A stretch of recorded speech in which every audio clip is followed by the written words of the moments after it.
is Scader. I have a spinal cord injury. I come from Malawi. Like I already introduced myself. I'm happy to see some friends in the room. Can mention Eduardo. We started very young together advocating for disabled people way back in 2002. We've been meeting, so thank you for being here. I'll be quick. I will talk about disability as a human rights issue, and I think we don't need to even be emphasizing on this because it's the way it is. So Article 33 of the UNCRPD talks about state parties having independent institutions that are working with government and disabled people's organizations to monitor implementation of the UNCRPD. And I'm privileged to be a commissioner back in my country, in Malawi, in the Malawi Human Rights Commission. And again, I'm privileged to be the chairperson of the Malawi Human Rights Commission. So last week, we spent a lot of time within Kigali with national human rights institutions within the Commonwealth, talking about how we can recover better.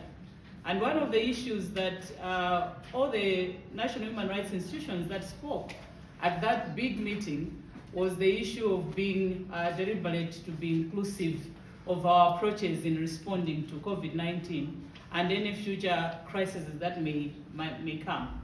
I was privileged because I was the only person with a disability sitting in that big meeting, and I was also given the space to be one of the speakers to share some of the best practices that are happening back home on issues of including persons with disabilities, but also ensuring that there is self-representation of persons with disabilities. So I shared the findings of the research that we undertook as a commission to see the impact of the restrictions that government put on during COVID and how that impacted persons with disabilities specifically, and people, the elderly people. And we also shared the work that we did as a commission, monitoring the camps during disasters. So during the disaster, we also commissioned a research to look at how the camps were accommodative, safeguarding issues around children and also persons with disabilities. So my point really is just to encourage all of us that we do have independent bodies within our countries in the Commonwealth, which are the national human rights institutions.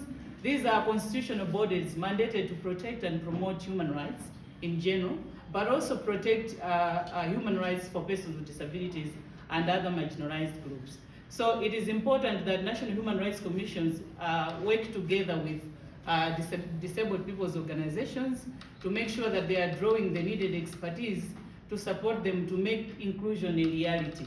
The other thing that I wanted to talk about is the issue of empowerment, because I've noted across Commonwealth that the view of persons with disabilities is still that of us being beneficiaries.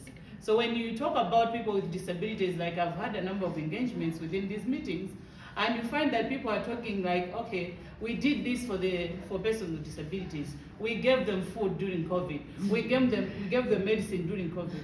But that is not the way it is supposed to be done. We are equal partners. So you're supposed to bring us, if you don't bring us to the table, actually, you're going to find us on the table before you even get there. Because we want to be part of the decision-making process, from designing projects of response to monitoring, to implementation, to whatever is happening within the process. We must be included as equal partners. And we don't need to actually plead for this, because it is a right really that has to be granted to us. And if not, we need to take every opportunity to grab that opportunity. And again, I want just to add on what Dr. Schulte talked about, the issue of funding, co-funding for disabled people's organizations.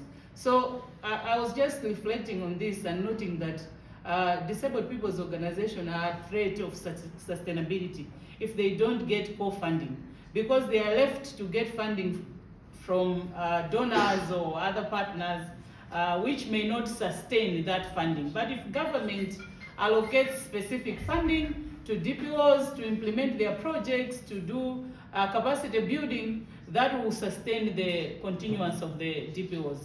In Malawi, we have really fought for this, and I'm happy to say Parliament, like in the last budget cycle, they approved a disability trust fund that will help to give funding to DPOs to implement. We are still working on the modalities and mechanism of monitoring that fund and making sure that it is sustained. But it's not easy, but we need all DPOs within the Commonwealth to have that co-funding so that they can fund salaries, they can fund administration costs for people who are working for the DPOs. Lastly, I want to leave you with a thought that came from the People's Forum that someone said, and it really touched my heart.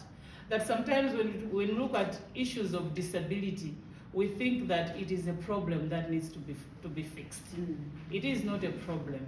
Disability, or the disability community, has people who have different strengths that we need to tap from and make them a part of us. So it is a strength that someone like me can sit on the table and make decisions concerning my country. It is a strength that we must gather that wisdom, we must bring it together so that, as we say in Commonwealth, that we are people, we are indeed people, and we are one people, whether you are disabled or not. Thank you so much.